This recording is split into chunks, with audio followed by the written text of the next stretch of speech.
आजकल मैं social media और इंटरनेट पर अक्सर देखता हूँ जहाँ पर भूत प्रेत होनी हनोनी और चमत्कारी शक्तियों की बातें की जाती हैं। आज के समय में चमत्कारी शक्तियों का होना ना होना ये एक अलग बात है, लेकिन सोचने वाली बात यह है कि लोग इस विषय को पसंद करते हैं, इस पर बातें करना पसंद करते हैं। हमें बचपन से ही भूतों की कहानियां बहुत पसंद थी, हम उनसे डरते भी थे, लेकिन कहीं ना कहीं वो हमें एक्साइटेड करती थी।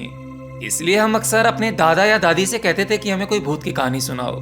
और बचपन में सुनी हुई वो भूतों की कहानियां, वो चाहे सच हो या झूठ हो, लेकिन आज भी वो हमारे मन में छपी हुई हैं। धीरे धीरे हम बड़े होते हैं, हम जिस भी धर्म में पैदा होते हैं उस धर्म के अपने कुछ भगवान होते हैं, अलग अलग टाइप के भगवान। जैसा जिसका धर्म उसी के हिसाब से उसके भगवान। यहाँ नाम बदल जाते हैं ताकि उन्हें एक अलग पहचान मिल सके, उस समुदाय को एक अलग पहचान मिल सके। और हर समुदाय अपनी पहचान को बड़ा बनाना चाहता है, सर्वश्रेष्ठ दिखाना चाहता है।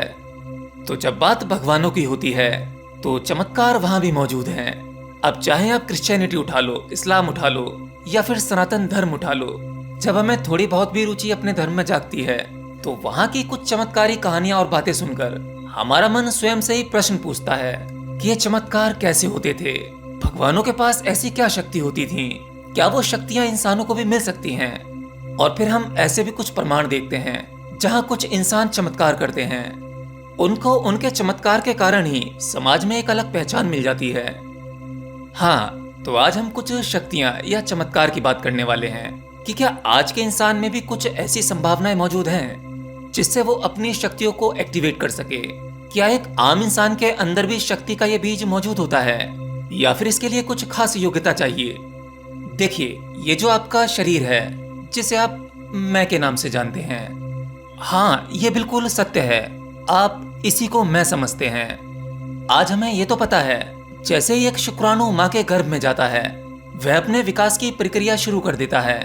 फिर पैदा होने के बाद हम अपने शरीर को विकसित होता हुआ देख पाते हैं। हम ये जान लेते हैं कि जो पैदा हो रहा है वो विकास कर रहा है, लेकिन आप अपने शरीर की विकास प्रक्रिया जो है जितना समझते हैं ये उतना नहीं है। हमारा शरीर कई चरणों में विकसित हो रहा है। इस पर सनातन धर्म के प्राचीन ऋषि मुनियों ने बहुत गहरा अध्ययन किया था।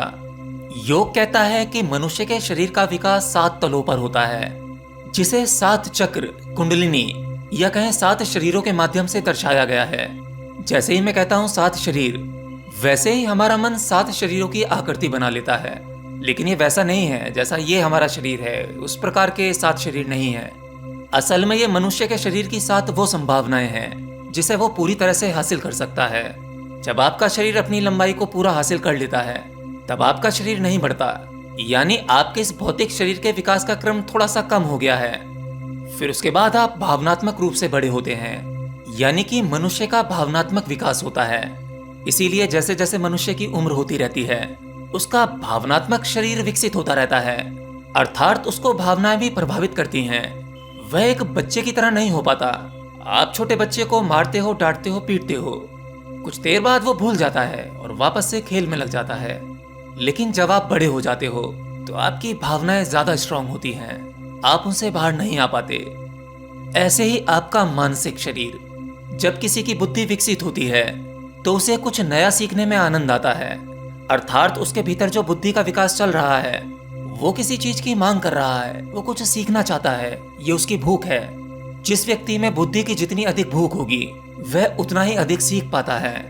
आज अगर हम अपने लिए थोड़ा भी कॉन्शियस हो पाते हैं तो हम केवल अपने बारे में इतना ही जानते हैं जितना मैंने अभी आपको बताया। हमारे इस भौतिक शरीर का विकास क्रम, हमारी भावनाएं और हमारी बुद्धि, हमें सब कुछ यहीं तक सत्य लगता है क्योंकि बुद्धि का काम है तर्क करना। हम तर्क के आधार पर जितना कुछ जान पाते हैं हमारे लिए वही सत्य है।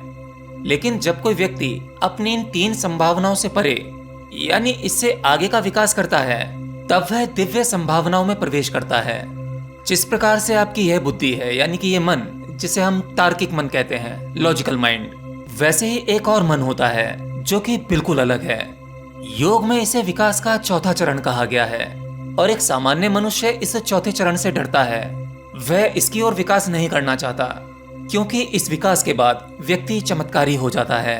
उसके आसपास कई चमत्कार होने लगते हैं, वह चीजों को बिना हाथ लगाए हिला डुला सकता है।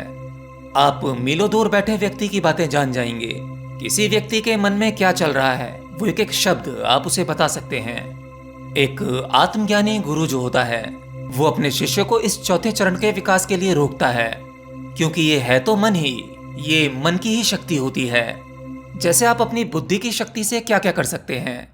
आप मेडिकल साइंस में बहुत बड़ी बड़ी खोजें कर सकते हैं, बड़े बड़े हथियार डेवलप कर सकते हैं। तो ये तो हमारा वो मन है जिसे आप जानते हैं, बाहरी मन। लेकिन भीतरी मन की अपनी कुछ सूक्ष्म संभावनाएं होती हैं, जिसे हम चमत्कार नाम देते हैं, चमत्कारिक संभावनाएं। हमारा ये सूक्ष्म मन ऊपरी मन से बहुत शक्तिशाली है। इस मन में प्रवेश करने के बाद आप काफी कुछ जान जाते हैं। अब इसका मतलब ये नहीं कि आप सब कुछ जान जाते हो, सत्य, आत्मा, परमात्मा, ये सब कुछ जान जाते हो, नहीं। हाँ, पर ये कह सकते हैं कि आप सामान्य लोगों की तुलना में काफी कुछ जान जाते हो। लेकिन ज्यादातर साधक अपने इस चमत्कारी मन में फंस जाते हैं जो आपसे चमत्कार करवा सकता है, क्योंकि आखिरकार जीवन में हमारी दौड़ी क्या है? मान, सम्मान, पद, प्रतिष्ठा पाने की। और कोई चमत्कार करके इसे आसानी से पाया जा सकता है। लाखों लोगों की भीड़ आपकी दीवानी हो सकती है, जो आपको भरपूर पैसा भी देगी, मान सम्मान भी देगी, और बस ये सब कुछ पाकर हम तृप्त हो जाते हैं। फिर हमें कुछ नहीं चाहिए। हमें यही सब कुछ पाने में आनंद आने लगता है। हम इससे बाहर नहीं झांक पाते। इसीलिए एक सच्चे गुरु की मजबूरी होती है कि वह अपने शिष्य को डायरेक्ट कोई बड़े बड़े प्रयोग नहीं देता, क्योंकि वह जानता है कि मनुष्य का दिमाग कैसे काम करता है, वह कैसे सोचता है। वह क्षुद्र चीजों में ही उलझ कर रह जाएगा, जिससे अनंतो अनंत सृष्टियों को पाया जा सकता था। सृष्टि की रचना होने का अनुभव आपके अंदर हो सकता था, अर्थात वो रचना आपके द्वारा ही हुई है, आप ही वो हो। ये अनुभव आपको नहीं मिल पाता। इस अनुभव से आप वंचित रह जाते हो। इसके बदले में आप कुछ मुट्ठी भर लोगों की भीड़ से ही खुश हो जाते हो। किसी भी प्रकार का चमत्कार आपको भगवान नहीं बनाता। भगवान होना एक भीतरी दशा है, न कि कोई प्रदर्शन करने की। भगवान राम ने तो कोई भी चमत्कार नहीं दिखाया था। एक सामान्य मनुष्य की तरह पैदा हुए, जीवन भी सामान्य मनुष्यों की तरह कष्टों में जिया। उन्होंने रावण से अपनी पत्नी को वापस पाने के लिए सबकी मदद ली।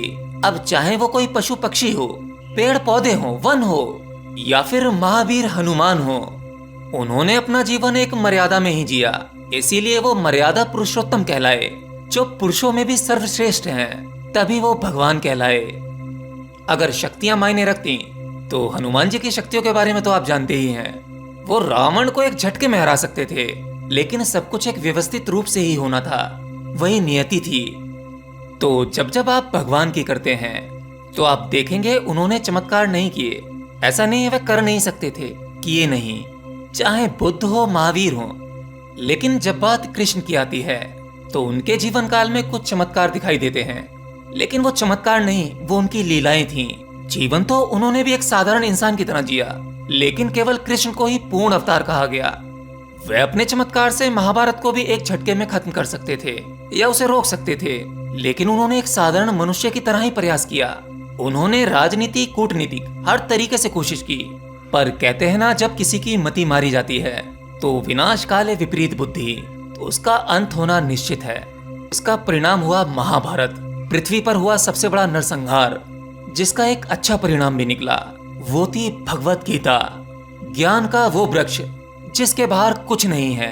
दुनिया के सभी धर्म ग्रंथ, दुनिया का कोई भी ज्ञान भगवत गीता से बाहर नहीं है। सब कुछ उसी में से है। इसलिए चमत्कार के पीछे ना भागें। आपका होना ही ये सबसे बड़ा चमत्कार है। पूरे ब्रह्मांड में एक शक्ति है जिसकी वजह से सब कुछ विकास क्रम चल पा रहा है। आप क्षुद्र शक्तियों में ना फंसें। जब गहरी समझ और ध्यान में आपको विवेक प्राप्त होता है, तब ये शक्तियां भी आपके मार्ग में आपको अवश्य मिलेंगी। हम भौतिक विकास क्रम को ही सत्य मानते हैं, लेकिन मैंने कहा यह विकास क्रम कई चरणों में चल रहा है। आपके भीतर सूक्ष्म अवस्था में भी चल रहा है। बस अगर आप उसे थोड़ा धक्का दे दें तो वो झट से एक्टिवेट हो जाएगा और आपके भीतर छुपी हुई वो दिव्य शक्तियां जाग जाएंगी।